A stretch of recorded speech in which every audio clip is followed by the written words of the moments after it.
Ayan, aloha everyone! A pleasant afternoon sa inyong lahat. Welcome sa ating ikawalong episode ng show entitled Sweet Talks by Philippine Hotels Directory, where we talk to hotel and business owners, bloggers, and renowned personalities to guide us in this ever-changing world of traveling and lounging. So sa episode po natin today, bibisitahin natin ang tahanan ng mga nyug-nyugan, Pahiyas Festival, that showcase the province heritage and culture and the home of Pansit Habhab and Lukban Longganisa. So ayan, napakasarap naman. We are going to Quezon Province. But before we proceed, let me introduce myself first. I am Anjanette Puno and I will be your host for today's episode.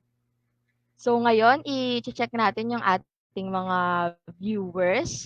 So, hello sa inyo, Queenie Gao, kay Kurt Vicente, Gwen, Gwen Acevedo. Ayan, sabi ni Queenie Gao, can't wait daw. Thank you for supporting this show. Si Angela Christine Ramos, hello sa inyong lahat. Maraming salamat sa pag-join sa amin today. Ayan, kung matatandaan po natin no, sa ating last episode, maswerte tayo kasi nabisita tayo ni Miss Hannah from Hannah's Garden Resorts and Events Place. So kung magagawi po kayo sa Laguna, no, we suggest you visit them. And if you're watching po, Miss Hannah, hello po sa inyo. Magandang hapon.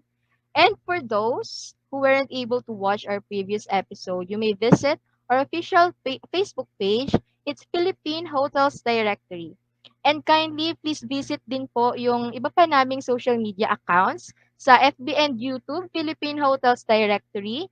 Sa TikTok and IG naman po ay at PH_underscore hotels directory and our website www.philippinehotelsdirectory.com. So ulitin ko lang po www.philippinehotelsdirectory.com. Again, huwag kalimutan mag-react, mag-share. Ayan, nakikita ko may mga heart reacts. And mag-comment lang kayo sa ating FB Live. Now, some of you, lalo na sa ating mga bagong viewers dyan, iniisip niyo siguro, ano nga ba ang Philippine Hotels Directory at para saan ba itong mga episode na ginagawa namin? Well, PHD po or Philippine Hotels Directory is your online booking companion because PHD consolidates all of the best hotel offers for your best getaway. At hindi lang yan. Papunta pa lang po tayo sa exciting part. We also operates a website that gives visibility and exposure to hotel businesses, lalong-lalo na sa ating mga official hotel partners. Our goal po talaga is to help the hotel industry in the country by providing them a platform for inline companies in the Philippine hotel industry. And under Philippine hotels industry nga po is ito pong tinatawag naming Sweet Talks where we interview and listen to different well-known hotel owners in the Philippines. Di ba po? Ang amazing. Because at Philippine Hotel Directory, we value your comfort. Before we introduce our guest, we would like to express our gratitude muna sa ating mga major sponsors and partners for making this show possible. Thank you, Wedding Suppliers Association of the Philippines Incorporated, onlinepasalubong.com, Mobile Palengke, the Real Estate Directory, Philippine Travel Expo, Alabang Real Estate Directory, Philippine Malls Directory, Philippine Virtual Expo, a home service, MedResults Medical Services, Accounting Portal Philippines, and Philippine Workshops. Ayan, maraming salamat po sa aming sponsors. So for our audiences nga pala, in case you want to ask something from our guest, do not hesitate po. Just leave it in the comment section during our show. Yung mga tanong po na yan ay masasagot din po after our show. And comment anything you want to say our guest, react, ayan, mas maganda po yan for our engagement. So malaman din po natin anong iniisip ng ating mga audience. Of course, there will be, ayan nga po, katulad na nabanggit ko kanina, there will be an allotted time for our question and answer portion. Again, may we request everyone to react, share nyo na sa mga friends nyo yung FB Live natin today so that everyone will get a chance na matuto today. Now, hindi na natin patatagalin pa ito. Lahat tayo excited na ma-meet yung guest natin today. So, sa ating mga viewers, no, tagtarin nyo na kami ng mga heart reacts nyo kung excited na ba talaga kayo. Ayan, thank you. Ayan, without further ado, let me now introduce our guest for today. She is the hotel administrator of Kehalani Beach Resort. Let's all welcome our guest for today, Miss Jasmine Villabrosa Felipe. Let's give her a warm virtual round of applause. Ayan, hello po, Miss Jasmine. Hi, good evening or good afternoon. Aloha. Aloha po, ayan. It's a pleasure to meet you po. Ano pong nararamdaman nyo ngayon? I'm excited as you are. Oh, confident na confident si ma'am. Hindi niyo po ba to first time? This is my very first time to tell you the truth. My Wow. hand is shaking right now. If you could just hold my hand. Naku ma'am, ako din po, isa po akong amateur host. So, pareho po tayong mangangapa ngayon. Ayan. Just guide me Ayan po. through and Ayan. I'll be Yes, okay. sure ma'am. So, sa mga ganitong oras po, no, alauna, mukhang masarap matulog dahil kaka-lunch lang natin. Pero sana yung mga, ano naman natin, live viewers, wag nyo naman kami tulugan. Ayan. Yeah, Ano good. lang po kayo, mag-react, mag-share. So, let's proceed na po sa main segment ng ating show. So, the question and answer portion. And I hope ready na si Miss Jasmine. Ayan. I'm ready as you are. Okay, kung ready na po kayo, Miss Jasmine, pakibati naman yung ating live audience ng isang aloha. Aloha, everybody. Ayan. Aloha I'm sa actually here lahat. in Hawaii, in in real life. Wow! Yes, I'm Hala actually talaga? here. It's 7 p.m. my time, and it's Friday here. I'm so Wow, glad to see you guys. wow, thank you po. Wow, mapapasabi ka na lang talaga ng sana all, no? Hashtag sana all. Okay.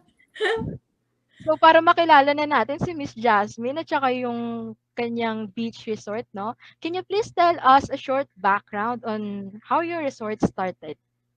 Oh, okay, a short background. So, Yeah. the location itself is a gift from the owner's grandparents. Their name is Priscilla and Casimiro. And in 2018, the owner decided to build first, the building, the pavilion building where we have our events and all. And initially, it was just supposed to be for the family's use, just a private getaway if we wanted to. But as we go along with, the property and all, we thought of sharing it with friends and, other family members, and also to the locals, locals of Paris, Quezon, as well as Alabat, Quezon. And that is why we open it to the public after that. So after we finish up the pavilion, we had our family suite rooms, and then all our plantation rooms has been built. And in 2000, I believe it's 2019, we did a soft opening. And of course, 2020, when the pandemic hits, and that was not the end, but it was very, very slow. But right now it's open, and we're happy that we welcome all our guests. Now you might be wondering, what is that name Kehalani? So Kehalani is actually Yes. a Hawaiian word that means heavenly sky and sea.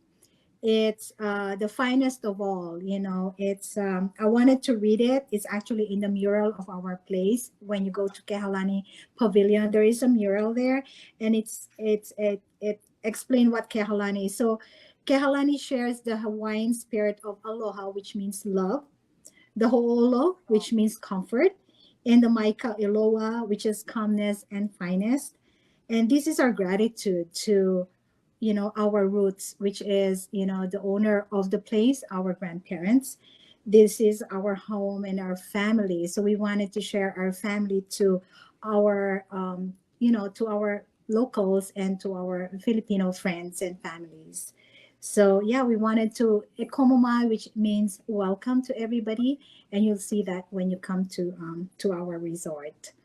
You might be wondering why Wow. it is Hawaiian. So the owner is actually born and raised here in Hawaii. One of the owner is born and raised in Hawaii, and when he saw the place, he wanted to bring the the island of Hawaii, where you could have calmness, relaxation, and just a paradise itself. Wow, ayan. Kung ano po 'no, kung titingnan po nga po sa inyong Facebook page, very Hawaiian talaga yung vibes. Kamukha daw po talaga ng Hawaiian, ng Maldives. Parang ano, parang ng ibang bansa ka na 'no? Hindi na Thank kailangan you. umalis ng Pilipinas, ayan. Thank you. So, We're trying best to make it real. yes, yes, ayan. Tanong ko lang po, ano pong sa tingin niyong pagkakaiba nung, ng Kehalani before pandemic and after pandemic? May mga nadagdag po ba, nabawas? Okay, so before the pandemic, we already got all those buildings that I mentioned. Mhm. Of course, we're just starting. Well, the pandemic, actually, what the pandemic did is all those plants and trees have grown, so now it's more green. Before, there's not a Wow, lot of greens because, of it's a course, those good plants are thing too po, ah. small. Um, there's not a lot of differences because we were just tied with what we can do on that place. Everything is just stopped. Even the workers has just been stopped, to do all those constructions and all. And so, building wise or just the look at it, I don't think it really changed a lot. But during the pandemic, we built the boardwalk, which is a what I would say that it's a connection to the sea, from the beach to the Yes. sea, and you would see that there is a Wow. boardwalk, and we did build it during the pandemic. I think what we wanted to show is like there's always a connection between us and the sea and the ocean, and that's why we wanted to actually build that boardwalk that you could be free, you know, being dry, Yes. not being wet in the water. Yes. So, and that's why we built it. Yeah, but those are the changes that we did, from the time we built it up to the pandemic. And until now, we're, building some other stuff and some other, good things about Kehalani. We wanted to just make it, beautiful and more, restful for a lot of our guests. Ayan po, so bukod po dun sa obviously po 'no, napakaganda naman po ng Kehalani Beach Resort. Bukod po dun, ano po ba yung ino-offer ng ating beach resort po? Okay, what we could offer and what I think our guests could expect is, of course, our warm welcome, which I mentioned about Aloha. So we wanted to make them feel welcome, okay? We want them to feel that they are Ohana, which means family. So Wow, we wanted to really make them feel that they belong to us, that you belong to this place. We offer relaxing environment, a perfect location to just recharge, after your busy hours or busy work or busy, at work or in the city. That's the time and that's the place to just recharge. um our guests can expect a clean environment. We have our staff have been working hard to make sure that it's well maintained, to their standard and to our standard as well. And of course we want to make sure that the safety and security of our staff or of our guests has been maintained as well. So those are the things that they can expect from us, other than, of course, when you come in, we'll give you a lei.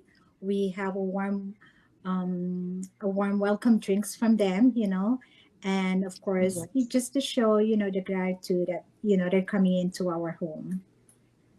Ayun po, isa nga po yun sa ano, kung ako nga rin po ang magiging guest, isa nga rin po sa hinahanap ko sa isang beach resort is mag-relax talaga. And one of the most ano po siguro, parang plus factor is kapag yung mga ano po pag yung mga nag-a-accommodate po is very friendly, ayan, very approachable sila. Mm-hmm. And I Mm-hmm. think that's one of the things that you've mentioned po na meron kayo. So, what do you think po is the heart of your beach po, yung parang pinaka main attraction or yung pinaka very proud po kayo sa kay Halani? Well, I think the real heart of the resort is the pavilion. That's where everything else are happening. Okay, so that's actually our what is it, a welcoming place. That's where our guest comes in first, where we welcome them. That's where we also do Yes. events, when we do have weddings or anything like that, seminars. That's where we do it. And we also do breakfast there, and a lot of things are happening there. So I would say that is the the heart of the resort. But there is a favorite place where all our guests really wanted to go, is the boardwalk. So if you notice, like all our Yes. pictures, everybody really wanted to go to that boardwalk, and I myself could just stay there forever. Wow. It's really, really, it's just so relaxing. I don't know how I can explain to you the feeling of being there and being away from, the chaos and stress of the world. And so I would say that that is also one of the favorite, of the resort. Okay po, ayan. So, speaking of customers po, speaking of mga visitors sa ating beach resort, alam naman po natin na may iba't ibang reason po ang mga tao kung bakit sila gustong bumisita ng magagandang lugar, mag-relax, mag-unwind. Siyempre po, merong mga bisita na gusto, ayan, Mm-hmm. mag-relax for leisure. Meron naman yung iba gusto for business. Ayan, nagki-cater din po kayo for corporate or business activities, ganyan po? Yeah, so we do cater also weddings, those 18th birthdays, team buildings. We have plenty of those, as well as, like corporate meetings and seminars. Yeah, we do those things. Ayan po, can you share us about the amenities or activities na meron po kayo sa Kehalani? Okay, so the resort, we do have our rooms, of course, for overnight stay. We also offer a Okay. day stay. Okay, so we do have some outdoor activities. We have kayaks. We have family floaters Wow. that can just accommodate probably 8 people in one floaters. We do have single floaters as well. We have this a slide, by the beach where the kids could just enjoy that.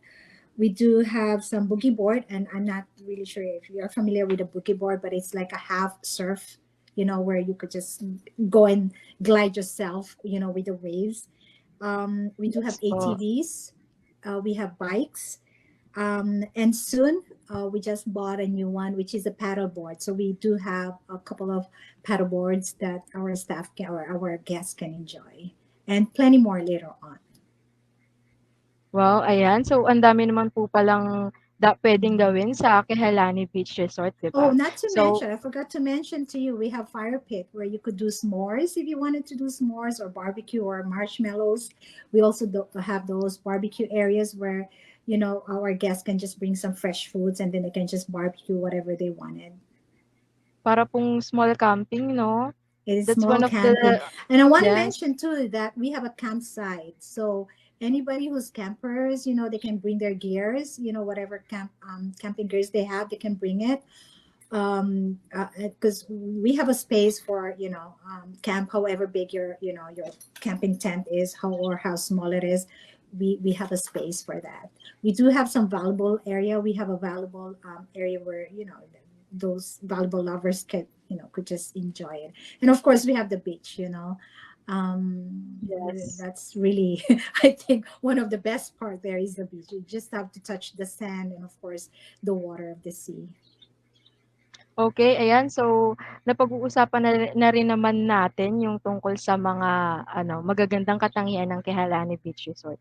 Ano naman po sa tingin niyo yung edge ng inyong company? Kasi yung iba, sabi nila food daw, yung kanila naman accommodations, yung lugar. How about Kehalani Beach Resort naman po?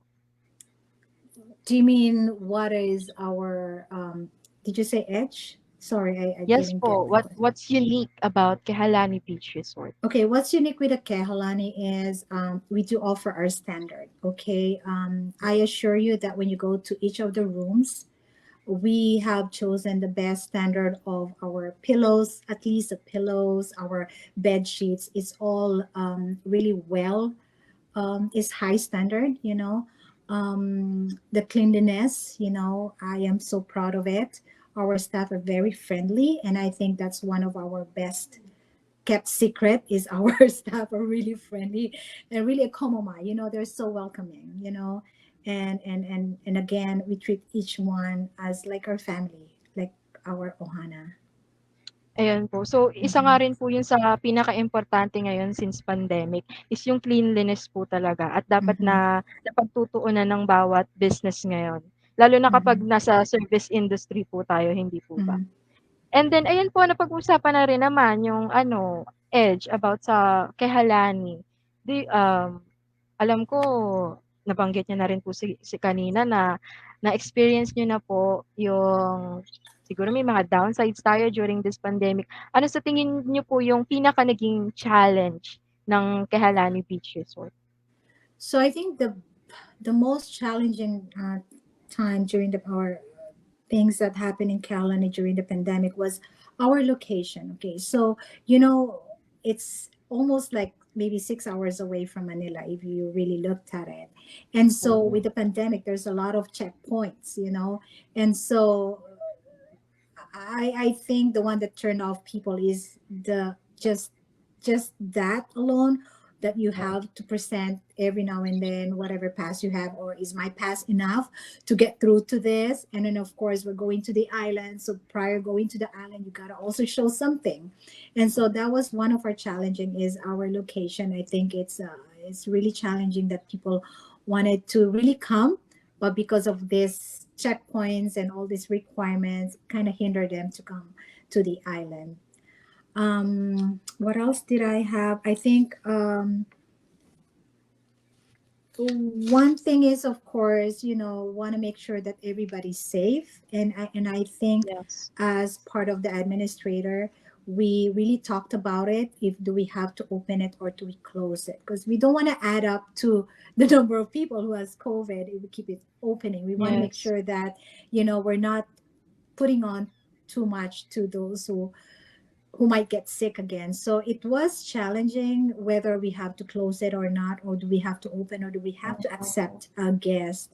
It's really hard because you wanted to give them some happiness as well as your guest, but at the same time you want to make sure that they are really safe, and yes. that you're not spreading anything by opening it to the public. So we're really choosy that time. We're really strict. We check everything like temperature, all those things, and that time we don't have any vaccine yet, so it's a little bit hard for us to really gauge whether we have to accept this person or not. So we have to follow all the precautionary things that the Department of Health was really advising us, and we follow those rules. Ayan po 'no, very kahit paano very fortunate pa rin kasi ayun nga po nabanggit niyo na parang gusto niyo na i-close pero at least po ngayon na-open na po Mhm. kayo? We're totally open, 24 hours a day, 7 days a week. Yeah. Okey And po. we're so glad Ilan that naman we're po open. yung ilan naman po yung kayang i-accommodate ng Kehalani? Well, for overnight, we only have two family suite room, and each suite room can accommodate max of eight. Okey. And for the plantation room, which is a smaller room, we can accommodate four for each room. So we can accommodate at least 50 people overnight. We cannot Mhm. do more than that. However, again, we do have our campsite where people could just camp out and just put on their gear, and so we can, if everybody wants to camp out, maybe we can just accommodate like 100 people at one time, Yes. Opo. Mhm. Ayan. So, ano po yung ano, mga ways niyo po para mas mai-promote pa yung inyong business po? Oh, of course, we do have our Facebook page. We do have Instagram. We do have people who come in and blog. They just put it in Yes. yeah, in Very YouTube, and I was just instagrammable po kasi talaga, eh. right. Yeah, we were so glad, and we're offering some gift to our vlogger who wanted to vlog our place. And I wanted to just tell everybody that if you're a vlogger, please come and contact us. We are open for that. We wanted to let the world know that there is a really teeny tiny resort in Perez, Yes. Quezon, Kehalani, and that we're proud. So yeah. And of course, we're contacting some some government or some like you guys, agencies like you guys, to help us, just market Yes. our place.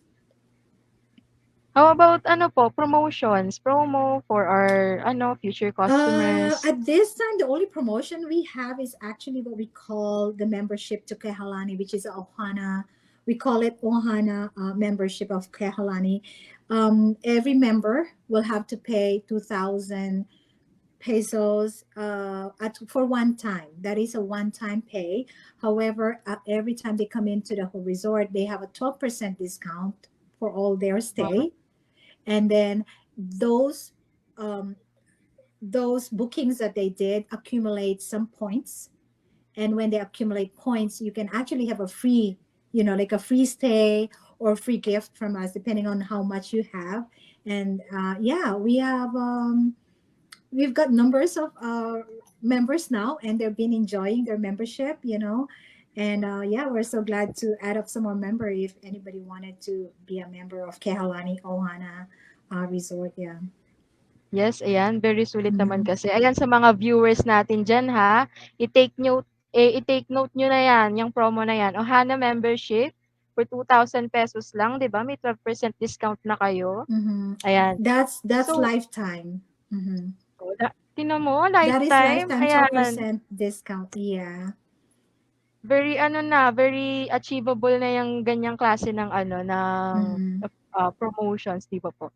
So, Yeah, for our and I last wanna I wanna also mention that during okay. other season like Valentine's and this Hmm, summer we didn't really have a lot of promotion, but usually like Valentine's or Christmas we do offer some some promotions, and something for the public, so that they can come and enjoy Kehalani. ayan, Sorry, can I just so drink some water? yes, of course, ayan. So for our last question po, to wrap things up, and can you give your our client or future clients, ayan, yung mga viewers natin, some advice kung gusto nilang magpa-book or mga reminders kung visit sila sa Kehalani. And then paano po nila kayo mako-contact? So we have a Facebook page, and so they can contact us there.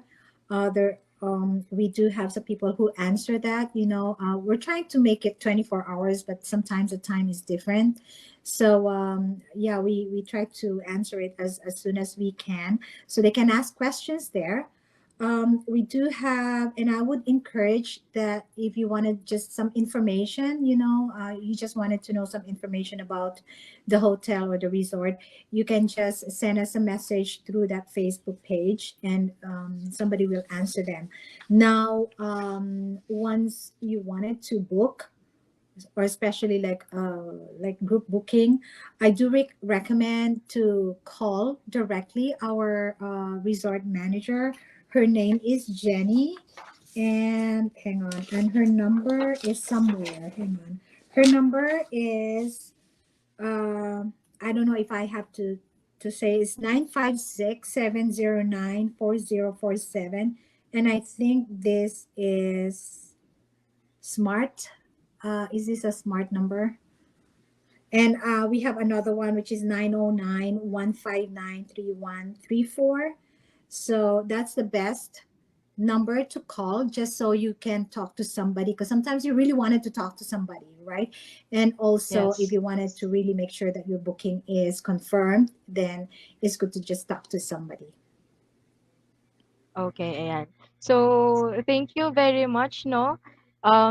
This officially done yung ano natin, yung question and answer portion Oh, ko. okay. And ang dami nating natutunan about Kehalani Beach Resort being inspired sa Hawaiian and Maldives vibe. So, kung ako personally po ha, mas gusto ko po yung lugar na parang very nature-like. Para ka talagang nasa paradise. Kasi napaka-relaxing niya talaga since we're living in a city and gusto nating maka-escape panandalian. So, Mm-hmm. guys, kung gusto niyong bumisita or ma-experience ang Hawaiian vibes, ayan, kindly visit Kehalani Beach Resort sa Quezon Province. So, ayan, sana marami tayong nalaman about sa Kehalani. Ayan, ilagay niyo na yan sa bucket list niyo. Pero of course, we're not done yet. meron po tayong quick commercial break and babalik po kami ni Miss Jasmine. So, stay with us. Thank you. Unsure or doubtful on where to stay? Philippine Hotels Directory got you all the way. We provide quality service that will make your experience a breeze. Let's come together as we explore and conquer great places. Together with the best hotel experiences, we bring something nice for you. Do you want to learn something new or discover the right hotel for you? We brought you a show that will teach you on what you should know from traveling to hotel booking. Meet the owners, management, renowned personalities, or even bloggers. We provide some tips and best offers, not some sugary words or cheesy speeches. Just honesty to satisfy your comfortability. It does sound sugary, but the learning is plenty. I present to you Sweet Talks, brought to you by Philippine Hotels Directory.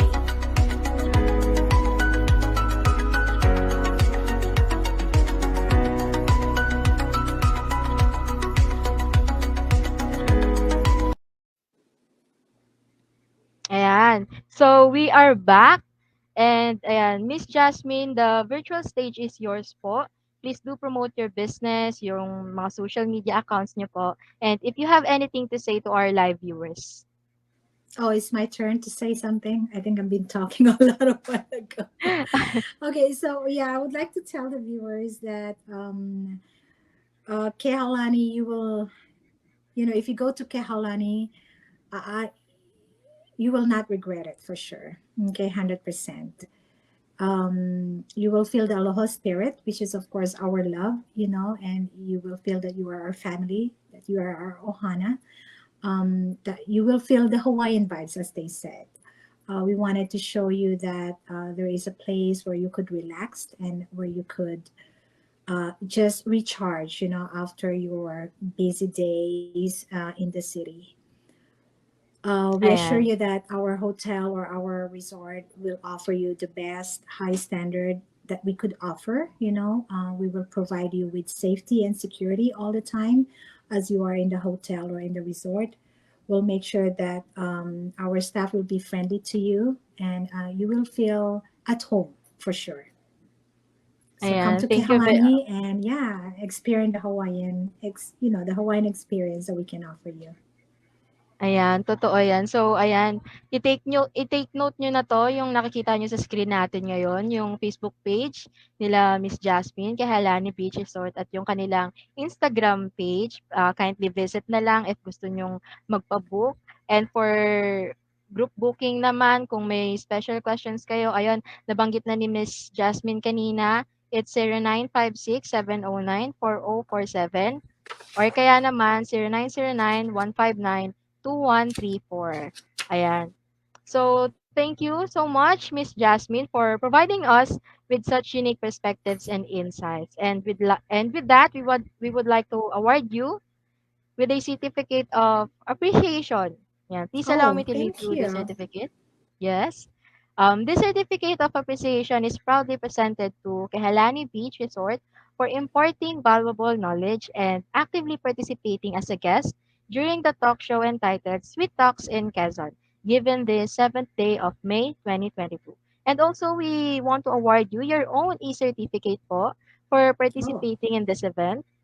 There's your e-certificate with the same contents signed by our founder, Mr. TJ Yuson. Ayan. thank So, you. katulad, Thank you. I really didn't expect that we have like a certificate. Thank you.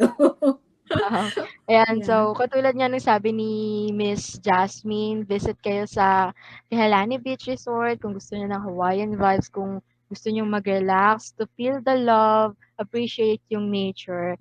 Ayan, visit kayo sa kanilang Facebook page. Once again, thank you po for your time and I hope po nag-enjoy kayo, Miss Jasmine, I for did. today. I did. Yeah. Mahalo, as per thank you, Hawaiian word, mahalo, mahalo. And I hope a hui ho, which means that till we meet again. And I hope to see our viewers there in Kehalani. Wow, thank you po. Ayan. So, thank you, Miss Jasmine, and keep safe po. Yeah, you too. Okay, bye. Thank you. Alright, thank you po. And that was Miss Jasmine Villabrosa Felipe of Kehalani Beach Resort. So before we proceed, gusto ko lang pasalamatan at i-shout out yung mga ano natin ngayon. Viewers natin ngayon, yung mga supporters natin sa ating FB Live audience. So hello to, naku po, ang dami na nila, ang dami ko yatang i-shout out. Hello to Angela Christine Ramos, Micaela Tobias, Nicole Ann Garcia, Priscilla Estoque, sana tama yung pagkakabasa ko, no? Darwin Dulay, Kim De Jesus, hello sir, and LJ Bohol, ayan, si Queenie Gao, napakasipag naman talagang mag-comment. Now, we would also like to thank the following sponsors for this event: Wedding Suppliers Association of the Philippines Incorporated, Online Pasalubong Center, Mobile Palengke, The Real Estate Directory, Philippine Travel Expo, Alabang Real Estate Directory, Philippine Malls Directory, Philippine Virtual Expo, Pa-Home Service, MedResults Medical Services, Accounting Portal Philippines, and Philippines Workshops. So thank you for supporting our event. Maraming maraming salamat. Now, before akong magpatuloy, I just want to thank the entire team of PhD, si Sir Kurt, si Sir Mark, Ma'am Queenie, lahat po kayo sa ating tech team, sila Sir Mick, Sir JC, thank you po. Maraming maraming salamat sa inyo for providing us with technical know-hows. Thank you to all of you po. Before we end today's event, ayan, suportahan naman natin yung ating upcoming shows this month of May. Meron tayong mga panibagong aabangan ng mga hotel owners, managers, renowned personalities, and even vloggers dito sa ating Sweet Talks, di ba? Ayan, so lahat yan naka-align na para sa inyo. Huwag kayong mag-alala cause we got you. Ayan. Check nyo rin yung aming social media sites. So sa FB and YouTube, Philippine Hotels Directory, IG and TikTok at PH underscore Hotels Directory, and yung website namin www.philippinehotelsdirectory.com. On behalf of the Philippine Hotels Directory, thank you for staying with us this afternoon. And of course, to our guest, Miss Jasmine Villabrosa Felipe of Kehalani Beach Resort. Once again, this has been Anjanette Puno. See you on our next Sweet Talks. Always remember, here at PhD, we value your comfort. Thank you and stay safe. Bye!